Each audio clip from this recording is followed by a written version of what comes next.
എപ്പോഴും ചെറിയ ചെറിയ പാചകമൊക്കെ ആയിട്ടല്ല വരുന്നത് ചാനലിൽ കൂടെ. ഇന്നെന്തായാലും വലിയൊരു പാചകമാണ്. ഞാനും എൻ്റെ കൂട്ടുകാരൻ ആശയും കൂടെ നടത്തുന്ന ഒരു കാറ്ററിംഗ് ഉണ്ട്, ആമീസ് കിച്ചൺ. അതിൻ്റെ പരിപാടിയാണ് നടക്കുന്നത്. ഇവിടെ എരമല്ലൂർ MK ഓഡിറ്റോറിയത്തിൽ നടത്തണം. ഇന്ന് നാളെ പരിപാടി. നാളെ ബിരിയാണിയൊക്കെയാണ്. ഇന്ന് നെയ്ച്ചോറാണ്. 450 പേർക്ക് നെയ്ച്ചോറ്, പരിപ്പ് കറി, പുളിങ്കറി, സാലഡ്, അങ്ങനെ ഒരുവിധപ്പെട്ട ഐറ്റമൊക്കെ ഉണ്ട്. അപ്പൊ ഇന്ന് അതിന്റെ വിശേഷമാണ് ഞാൻ ഇന്ന് വീഡിയോയിൽ പങ്കുവെക്കണം. എന്തായാലും അതിന്റെ പാചകവും എല്ലാം കാണാൻ കിച്ചണിലേക്ക് വാ.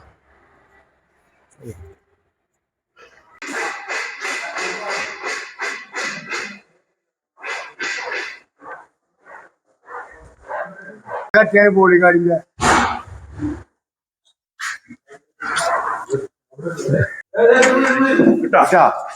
ഓക്കെ, നമ്മുടെ സ്റ്റീൽ കത്തിയല്ല ഇത്, അതാ ഇരുമ്പ് കത്തിയാണ്. ഞങ്ങൾ ഉറച്ചൊരുത്ത് ഈ പരിപാടി എടുക്കണ ഇരുമ്പ് കത്തി മുറിച്ച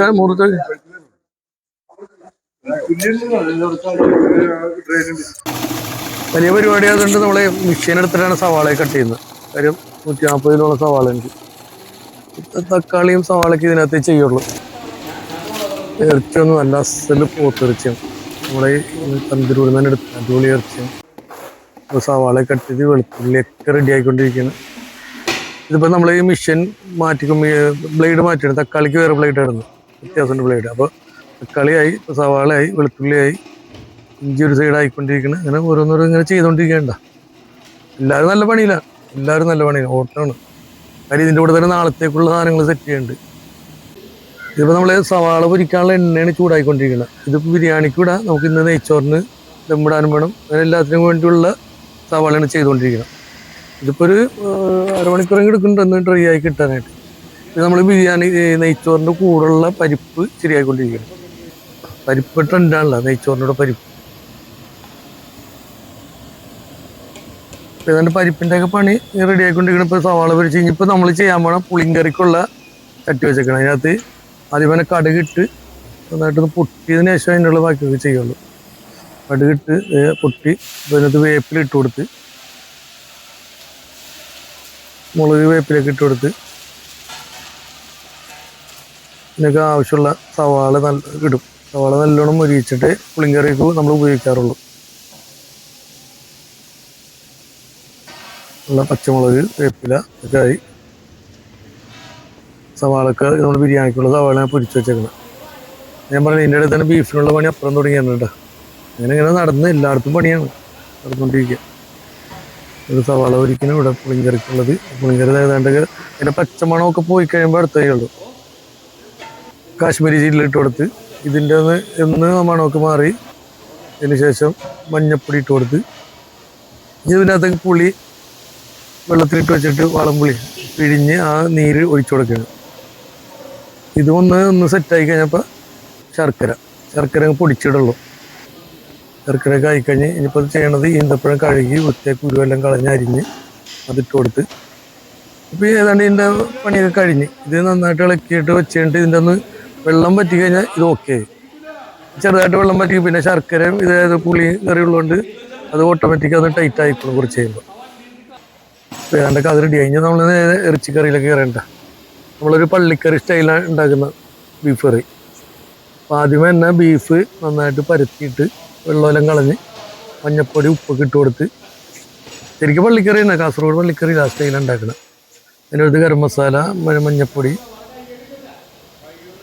ഇനിയടുത്ത് ഇഞ്ചിയും വെളുത്തുള്ളിയും പേസ്റ്റ് അതിട്ട് കൊടുത്ത് പിന്നെ ചെയ്യാൻ പോകണമെന്ന് അറിയുമോ, പച്ചമുളക് ചതച്ചിട്ട് കൊടുത്തിട്ട് ഇത് നന്നായിട്ടൊന്ന് കൈ കൊണ്ട് ഒന്ന് ശരിക്കൊന്ന് പിടിക്കും. ഇങ്ങനെ കുഴച്ച് കൈ കൊണ്ട് കുഴച്ചെടുത്ത് ഇതിന് ശേഷം ബാക്കി ഇതിൻ്റെ പണികൾ ചെയ്യണം. അപ്പോൾ ഒന്ന് ഇതിൻ്റെ മസാലയൊക്കെ നേരിട്ട് പിടിക്കും. എനിക്ക് തോന്നുന്നു ചട്ടം കൊണ്ട് ഇളക്കുന്നതിനേക്കാളും പല ഇതാണ് കൈ കൊണ്ടൊന്ന് ഇതാക്കി എടുക്കുന്നത്. ഇനി ചെയ്യുന്നത് തക്കാളിയും സവാളയൊക്കെ ഇട്ട് കൊടുത്ത് അത് മേളിലിട്ട് കൊടുത്ത് നമ്മളിത് ഇനി ബീഫ് ഇളക്കണമെങ്കിൽ ഇതൊന്ന് വെന്ത് അതിൻ്റെ മറ്റേ തിള വന്നതിന് ശേഷം ഇതൊക്കെ പൊട്ടിക്കുള്ളൂ. അത് സവാള നല്ല കവറാക്കി ഇട്ട് കൊടുക്കും. കവറാക്കി ഇട്ട് കൊടുത്ത് അടുപ്പ് കത്തിക്കും.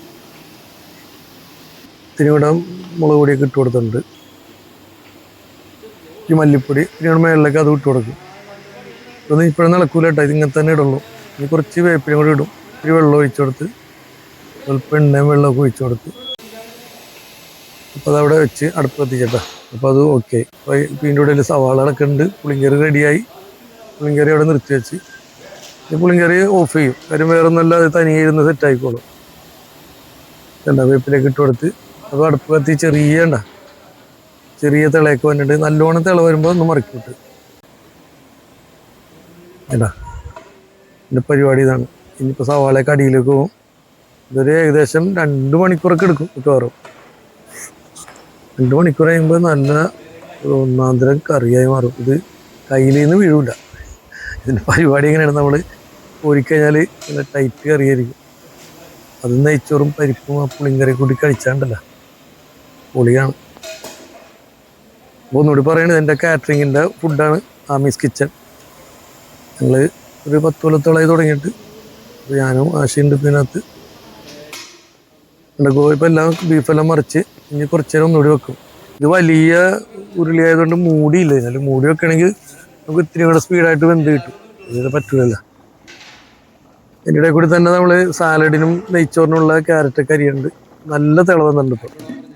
ഇപ്പോൾ ഈ ഇടുന്ന എന്താ പറയുക, നമ്മൾ കുറച്ച് എണ്ണയിൽ മുളക് പൊടി മഞ്ഞപ്പൊടി ഇതൊക്കെ ഇത്തിരി കുറുക്കിയിട്ട് അതിട്ട് കൊടുക്കും. അത് നല്ല മണം കിട്ടും. അങ്ങനെയൊക്കെ ചെയ്ത് കഴിഞ്ഞാൽ സൂപ്പറാണ്. അതിട്ട് കൊടുത്ത് ഇളക്കി കഴിഞ്ഞാൽ നിർത്തി വെച്ചിട്ട് ഞങ്ങൾക്ക് എടുക്കണ സമയത്തിന് ഇത് ഇളക്കുള്ളത്. ഇപ്പോൾ എല്ലാം ഓക്കെ ആയിട്ടുണ്ട്. ഇതിപ്പോൾ ചെയ്യാൻ പോകണം എന്താണെന്ന് പറയുക, പരിപ്പിനുള്ള താളിക്കാനുള്ള പരിപാടിയാണ്. കടുക് പൊട്ടി വേപ്പിലിട്ട് കൊടുത്ത് ഇതിനകത്തേക്ക് തേങ്ങ, മഞ്ഞളും മല്ലിയിലും ഇട്ട് അരച്ച തേങ്ങ ഇട്ട് കൊടുത്ത് അതിൻ്റെ പച്ചപ്പൊക്കെ മാറുമ്പോൾ നേരെ ഇതിനകത്തേക്ക് പരിപ്പ് കെട്ടും. പരിപ്പ് ഇട്ട് കഴിഞ്ഞിട്ട് നമ്മൾ എന്താണ് വേപ്പിലയും ഉണക്കവും വേറെ പൊരിച്ചിട്ട് സെപ്പറേറ്റ് മുകളിൽ ഇട്ട് കൊടുക്കണം. എൻ്റെ പതിവ് അങ്ങനെ ചെയ്യുന്നത്.